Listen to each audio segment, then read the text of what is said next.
Esse episódio Simples Vinho chega até você de forma independente. Estou aceitando patrocinadores e caso você queira anunciar o seu produto por aqui, é só entrar em contato. Se você consome e acha o conteúdo legal, também pode apoiar diretamente. Saiba como acessando www.simplesvinho.com.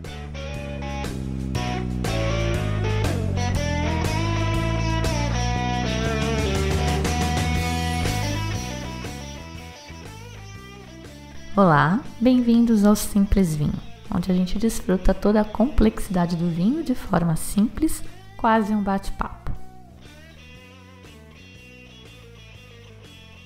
Conforme prometido, o episódio 101 vai ter dicas de Nebbiolo e eu consegui trazer aqui para vocês dicas de um insider. O Francesco Giardino é piemontês, é sommelier, fez o WSET comigo e apesar de não falar português ainda, fala um espanhol lindo e que todo mundo vai conseguir entender. O áudio que ele fez ficou tão legal que eu já tô até incentivando para que ele faça um podcast dele. Porque é bem diferente, né, gente? Por mais que eu estude, e eu nem estudo tanto assim, eu nunca vou poder falar do lugar igual o cara que cresceu brincando nos vinhedos de lá, nadando no Tânaro e comendo Nebbiolo no pé. Antes de colocar os áudios do Francesco para vocês, eu quero falar um pouco sobre os crus de Barolo e Barbaresco. Vou tentar dar uma situada do que fica onde, para vocês tentarem visualizar e entender o que ele vai falar depois. Eu sou visual e eu preciso ver onde estão as coisas para entender. Se você ainda não ouviu o programa 99, sugiro fortemente ouvir antes de seguir com esse aqui. Mas, relembrando rapidinho, o Piemonte fica no noroeste da Itália, aos pés dos Alpes. Não tem área litorânea, mas se beneficia do calorzinho que a corrente do Golfo traz para a região.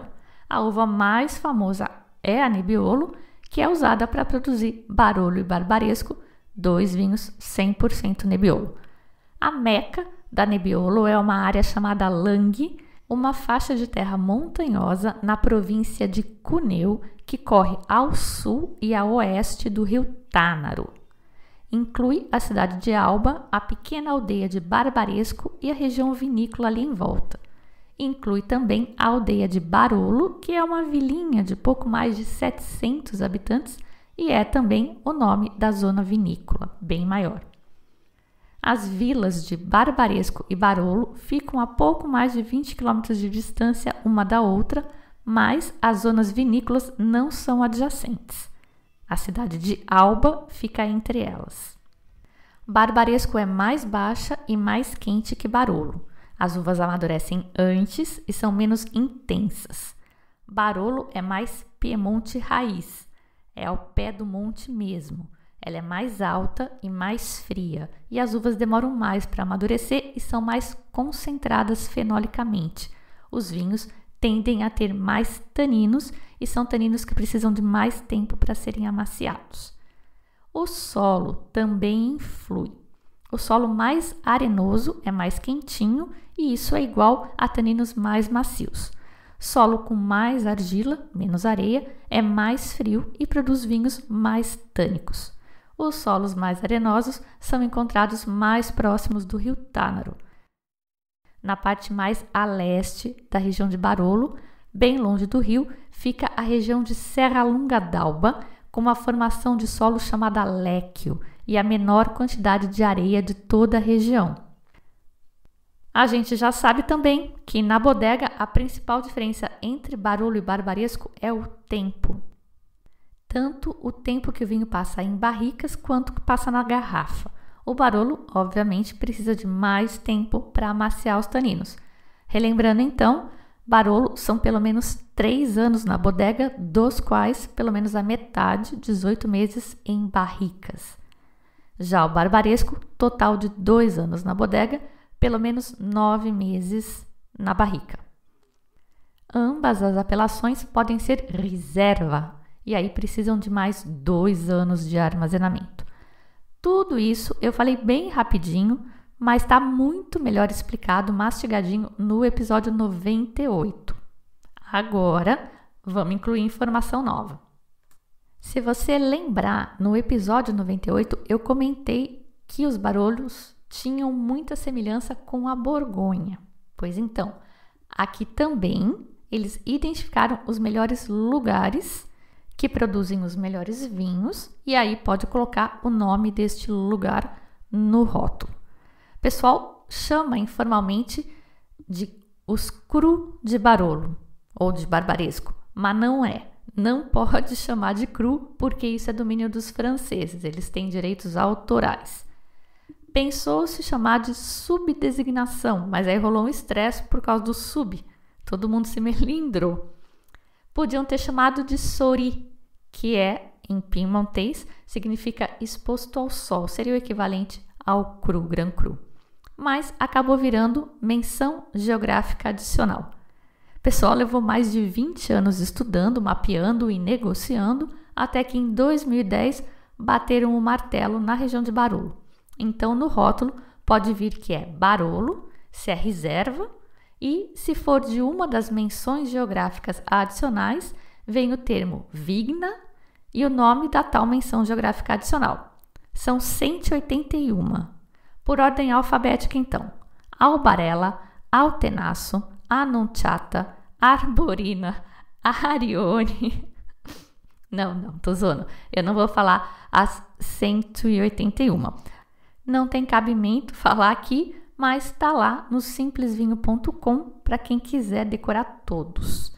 Como eu não tenho a menor pretensão de me debruçar sobre 181 nomes de cruz, vamos ver só os nomes das cidades, porque depois o Francesco vai comentar e aí vocês já sabem o que é aonde.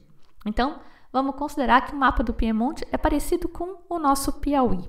Lembra do mapa do estado do Piauí? Ele é mais ou menos parecido, mais estreito em cima e mais largo embaixo. Você divide esse mapa em 3 porções, norte, meio e sul. Lang vai estar aí nessa parte sul, que é onde está Cuneu, mas a parte que nos interessa, ela está mais na divisa com a parte do meio, está ali na borda. E um pouco mais para a esquerda, mais para o oeste. Agora vamos posicionar o rio Tânaro. Imagina uma linha reta com uma inclinação de mais ou menos uns 50 graus. Então, 90 graus seria uma linha perfeitamente perpendicular, 50 é meia metade, né? Um pouco mais que 45. Muito bem. Agora bota a cidade de Alba ali, num ponto para marcar o meio do caminho, perto do rio, mas à esquerda, dentro desse ângulo de 50 graus mais ou menos aí que o rio vai formar. Barolo está ao sul e Barbaresco está ao norte de Alba, sendo que a zona de Barbaresco ela está beirando o rio com algumas partes do outro lado do rio, ali atravessando a esquerda do rio também. Barolo está toda à direita do rio, a região não atravessa o rio em nenhum ponto. Agora a gente vai dar um zoom em Barolo para eu falar os nomes das principais cidades e vocês terem referência quando o Francesco falar. Imagina uma região retangular, para facilitar, tá? Não é um retângulo. Na camada norte, mais perto do rio Tânaro, está Verduno e Rodi. Nessa mesma altura, mais distante, está Grinzane e Cavour. Numa camada abaixo, em ordem de distanciamento do rio, Cerasco, La Morra, vocês vão ouvir falar bastante de La Morra, Castiglione Faleto e Diano d'Alba. E ao sul dessa camada, você tem a vila de Barolo, mas ela já está mais no meio, né? Horizontalmente, ela está no meio. Você tem a vila de Barolo. Ao sul de Barolo tem Novello. A leste, Monforte d'Alba e, finalmente, Serra Lunga d'Alba, aquela que é a mais distante de todas. Então, lembra do rio que a gente imaginou como uma linha inclinada a 50 graus? A zona de Barolo é um retângulo, aí você posiciona o seu retângulo com a ponta superior esquerda, encostando ali quase no rio, ali está Verduno. E na ponta oposta, embaixo e à direita, está Serra Lunga d'Alba. Barbaresco é mais fácil, É uma área bem menor, bem mais compacta, mais homogênea, não dá tanta diferença, os vinhos são mais homogêneos. Ela tem pouco mais de 1/3 da área de Barolo. Os municípios abrangidos são Barbaresco, Neive, Treiço e os Sori ou Cru, que tem em Barbaresco, estão lá no post deste episódio no site. Muito bem, ainda falando sobre Nebbiolo do Piemonte, fora dessa zona sagrada de Langhe, bem mais ao norte, mas bem mais ao norte mesmo, tem 2 regiões que se destacam na produção de vinhos a partir de Nebbiolo. E por lá tem outro nome essa uva. É sério, esse negócio é pior que mandioca, cada um chama do que quer. Mandioca, maniçoba, macaxeira, por aí vai, né? A Nebbiolo no norte do Piemonte chama Spana, com 2 N's. E as regiões que eu vou comentar são Gattinara e Ghemme. Olha o Francesco pronunciando essas palavras. Gattinara, Ghemme, Sesia e Sori.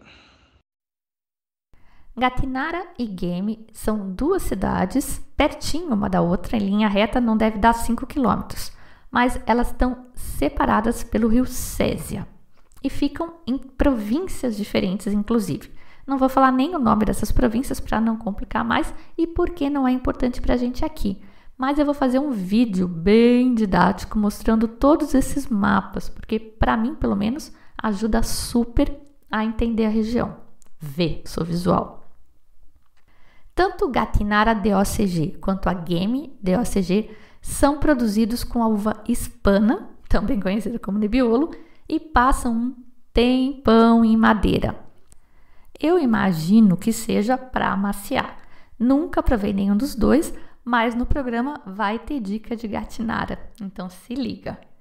A Gattinara tem que ter pelo menos 90% de Nebbiolo e o Ghemme pelo menos 85%. O restante pode ser completado com as 2 outras uvas permitidas por lá, a Vespolina e ou a uva rara, também conhecida como Bonarda Novarese. Vocês não adoram esses nomes? Envelhecimento. Para o Gattinara são 35 meses, dos quais 24 em madeira. Para o Ghemme são 34 meses no total, um a menos que o Gattinara, sendo que pelo menos 18 em madeira. Ambos também podem ser reserva, e aí o Gattinara passa para 47 meses, dos quais 24 em madeira, enquanto que para o Ghemme reserva pelo menos 46 meses de guarda total, dos quais 24 em madeira. É mais tempo que o Barolo, que eram, lembra? 18 meses de madeira, num total de 36 meses de guarda. Barbaresco são só 9 meses de madeira, de guarda em madeira, e na versão reserva dos 2 só aumenta o tempo total. A obrigatoriedade, de guardar por mais tempo no total e não altera o tempo em madeira. Prontos para as dicas de vinho? Então tá, o primeiro áudio que vocês vão ouvir é o Rodrigo Mainardi, da Mistral, e ele vai falar de 2 vinhos, sendo que um deles é o Gattinara. Esse meu italiano tá arrasando. Na sequência, entram os áudios do Francesco, ele faz uma recapitulação rápida, de novo, porque a gente aqui gosta de osmose. Aí ele dá as dicas dele, que eu acho que vocês vão conseguir localizar melhor, agora que eu dei essa aula de geografia. E tem dica de passeio também, tá bem legal o áudio do Fran. Lá vai. A Mistral tem 2 exemplos muito interessantes de vinhos feitos com a uva Nebbiolo, que não são Barolo ou Barbaresco, mas mostram muito do caráter desses vinhos e da uva também. O primeiro exemplo é o Nebbiolo d'Alba Bricobaroni do Abona. Ele é um estilo assim mais um pouquinho mais encorpado, com umas notas de tabaco e de alcaçuz que a gente acha em vários vinhos italianos e também as tradicionais notas de cereja e de frutas silvestres. É um vinho bem gostoso, ele é um pouco mais leve que um Barolo, então você consegue tomar um pouquinho mais cedo e é uma boa surpresa. O outro vinho é o Juvenia, do Antoniolo. Esse, ele é feito bem mais ao norte, na região de Gattinara. E o Antoniolo é um produtor bem tradicional. Então ele é feito num estilo bem tradicional, ele é mais delicado, ele é mais floral e também tem as notas de cereja, mas tem aquele toque floral que naqueles barolos de antigamente a gente achava tanto, que eram aquelas notas de rosas e tal. É um vinho fácil de tomar a garrafa inteira, porque com uma boa companhia, porque ele é muito gostoso e fácil de tomar, mas também é um vinho que tem um interesse, complexidade, é muito bom. Os dois são belos exemplos e eu acho que vale muito a pena provar. Buongiorno, hola a todos, ¿cómo están? Muy obrigado, Fabiana, para invitarme en este super podcast sobre lo que más amamos, el vino. Yo me llamo Francesco Giardino, trabajo en el mundo del vino y nací y crecí en Piemonte, más precisamente en Alba, la ciudad de las trufas blancas y la capital de la zona del Langhe. Hoy vamos a hablar de una de las variedades de uva más importantes del mundo y con la cual se producen mis vinos favoritos, la cepa Nebbiolo. La historia de esta cepa es muy larga y su origen es todavía incierta. Seguramente ya conocen las características de esta uva: brotación temprana y maduración tardía. Necesita una larga temporada de maduración y de hecho es la última variedad que se recolecta durante la cosecha después de Dolcetto y Barbera, por ejemplo. Generalmente es un vino fresco y elegante, con aromas de frutos rojos, como fresa, frambuesa y bayas. Tiene alta acidez y taninos. Piemonte, como casi toda Italia, estaba cubierta por el mar. Por esta razón, el suelo tiene un origen marino. El resultado se llama flysch, que es un suelo sedimentario marino.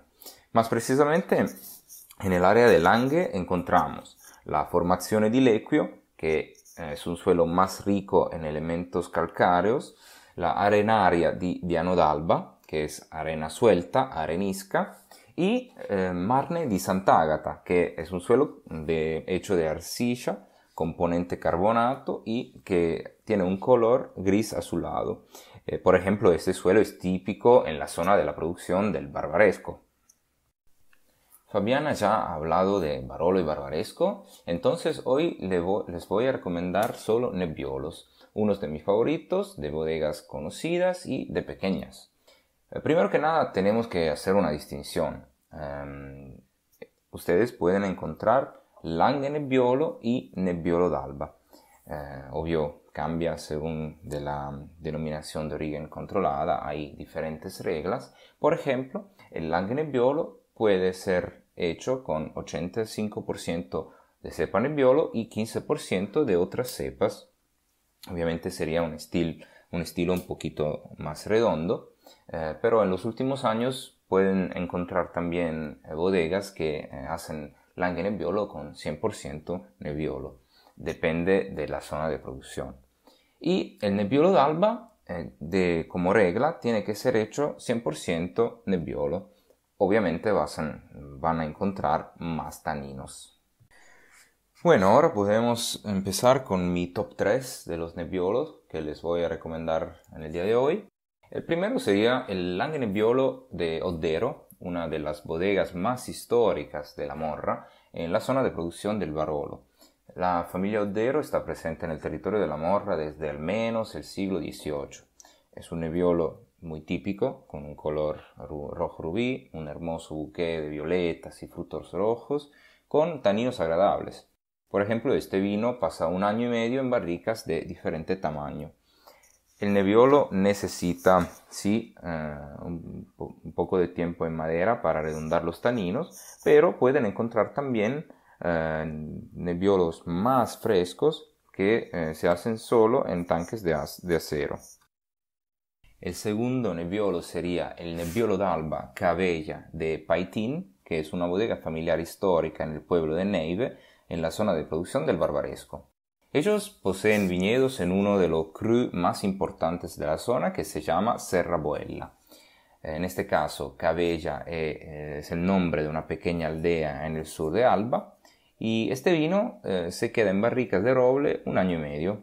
El volumen de las barricas varía entre 25 y 50 hectolitros. Aquí vamos a encontrar un poquito más de taninos, obvio, sí. El tercer vino sería el Brick del Baio, de la bodega Ca del Baio, que es una bodega familiar hermosísima en el pueblo de Treviso, en la zona de producción del Barbaresco. Y ellos, por ejemplo, poseen viñedos en unos de los crus más importantes, que son Asili, Pora y Valle Grande. Este vino tiene un color rojo rubí característico, una nariz delicadamente afrutada que evoca frutos del bosque y marmelada de frambuesa. Es un vino muy elegante, tiene un sabor seco, cálido, equilibrado y tiene obviamente sí un final tánico. Además les voy a dar una lista de bodegas que deberían visitar cuando podamos viajar de nuevo. Si se encuentran en Piemonte, tendrían que visitar estas bodegas para tener una experiencia de verdad auténtica y comprender los vinos de Piemonte y conocer gente increíble con increíbles conocimientos. Empezamos con Cascina Albano, que es un joven productor que se llama Marco Vacca. Él produce vinos biodinámicos, está experimentando mucho también con tinajas. Por ejemplo, en La Morra otra vez encuentran Cordero di Montezemolo, otra bodega histórica, y ellos tienen un cedro centenario que se llama Cedro del Líbano, muy interesante. Un otro pequeño productor muy joven se llama Luca Marenco, él está en Novello, en la zona de producción del Barolo, y él tiene una pasión por la casa, como se puede ver en sus etiquetas. Por ahora en la zona del Roero, por ejemplo, tenemos a Malvirá, una bodega familiar histórica. El Roero, ¿se acuerdan? En la área a la izquierda del río Tánaro. Y en la misma zona pueden encontrar también Giovanni Almondo. En la zona de, por ejemplo, Verduno, pueden encontrar Fratelli Alessandria, muy buena bodega, pequeña y familiar. Y entre esos, siempre en la zona del Barbaresco, Cascina delle Rose, lo recomiendo mucho. Y por ejemplo, si quieren ir también en la zona del Monferrato, que es muy linda, pueden encontrar bodegas históricas y por ejemplo Coppo sería mi recomendación. Increíble bodega con mucha historia. Nuestra región, Piemonte, es conocida en todo el mundo por su gastronomía y si se encuentran a viajar por allí, tienen que descubrir todos los restaurantes y hosterías alrededor de Alba. Y les voy a recomendar una que se llama Osteria Tasté en Treviso. Ese edificio fue una escuela y fue reconvertida en un restaurante de la familia Giacosa. Persona increíble, la comida es muy típica. Van a encontrar todos los platos de la comida típica piemonteses como el tallarín, ravioli del plin y mucho más. Si por ejemplo se encuentran en Alba y quieren hacer un pequeño aperitivo como nosotros hacemos, le puedo recomendar un wine bar que se llama Chiquin Vine Crie y ahí pueden también probar vinos de productores muy jóvenes, pero también vinos de bodegas bastante conocidas. Y por ejemplo, como películas, Fabiana ya ha mencionado Barolo Boys, yo le voy a recomendar una película nueva del año pasado que se llama The Truffle Hunters, que es un documental sobre las tradiciones y las personas que buscan trufas, la trufa blanca de Alba, muy famosa. Y este documental estuvo también en la preselección de los Oscars de este año entre los 15 mejores documentales. Bueno, espero que hayan disfrutado mi intervención de hoy y espero que puedan viajar a Piemonte muy pronto porque es uno de los lugares más mágicos de Italia con sus dulces colinas. Bueno, hasta la próxima e arrivederci! E aí, todo mundo sedento para tomar um Nebbiolo? A dúvida vai ser com trufas brancas ou com ravioli del plin? Dúvida boa essa. Eu queria encerrar essa série sobre a Nebbiolo do Piemonte dizendo que, embora exista todo esse alvoroço em torno da Nebbiolo, ela corresponde a menos de 10% das uvas de vinho por lá. Menos de 10%. O que quer dizer que tem material para muitos podcasts mais. Só para aproveitar o embalo aqui, a uva tinta mais plantada por lá é a Barbera, com 30%, seguida pela Dolcetto, com 13%. Entre as brancas, o grande destaque é a Moscato Bianco, utilizada principalmente nos vinhos Asti, o espumante que inspirou o nosso moscatel daqui, que corresponde a 21% do total. Sobram 27% para outras variedades. Dentre elas, a tal da Freisa, que eu tô doida para conhecer, e a Cortese, que é a uva do Gave DOCG. Queria agradecer então ao Francesco Giardino pelos insights sobre o Piemonte e ao Rodrigo Mainardi pelas dicas de vinho de Nebbiolo, fugindo dos óbvios Barolo e Barbaresco. Todos esses produtores, vinhos, lugares, o filme que os meninos comentaram estão lá no post do episódio no www.simplesvinho.com. Como vocês sabem, desde o episódio 100 estamos sem patrocínio e eu estou pedindo a ajuda de vocês para continuar a manter o podcast. Se você acha o conteúdo legal e que é um conteúdo que merece o seu apoio, você pode ajudar com qualquer valor, por enquanto pelo Pix ou pelo PicPay. E aliás, só de você se cadastrar no PicPay usando o link com a minha indicação, você já dá 10 pilas para o Simples Vinho e ganha mais 10 pilas para você.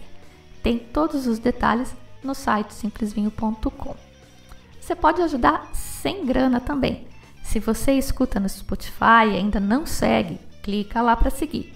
Com isso, o tal do algoritmo vai pensar que o podcast é legal e ele vai apresentar para mais pessoas. Se você escuta em outros aplicativos que permitem uma avaliação, como é o caso do iTunes, avalie, por favor, avalie bem, né? Siga nas redes sociais, se engaje com as publicações, curta, comente, compartilhe, salve os posts, especialmente porque salvando facilita para você consultar depois. Eu não gosto de ficar pedindo, né? Tem esses youtubers, o cara faz um vídeo de 10 minutos e passa 7 minutos só pedindo atenção. Eu peço de vez em quando, mas se vocês puderem ajudar, ajudem sempre, tá? Valeu! Eu sou a Fabiana Knossaisen e vou ficando por aqui com um Simples Vinho. Tchim, tchim!